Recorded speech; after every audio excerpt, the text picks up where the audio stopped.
Эстонские фермеры из-за распространения ящера по всей Центральной Европе закрывают свои хозяйства для посетителей. В самой Эстонии пока не выявлено ни одного случая заболевания, но они зарегистрированы в Венгрии и Словакии. Это побуждает принимать профилактические меры, что окажет влияние на летний сезон агротуризма. Фермеры относятся к этому с пониманием. No agrotourismi ahvatlus ehk näidata tarbijale toiduteekonda põllult taldrikule on väga väike võrreldes selle riski ja hirmuga, mida võimalik pandeemia kaasa toob.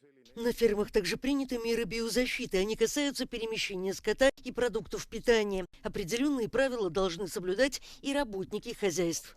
Проверки, направленные на предотвращение распространения заболевания, привели к образованию очередей на словацко-чешской границе.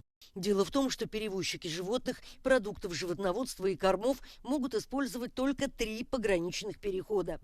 Чехия пока не сообщала о случаях заболевания ящером на своей территории, но в Словакии уже произошло 6 вспышек этой болезни среди крупного рогатого скота и других животных.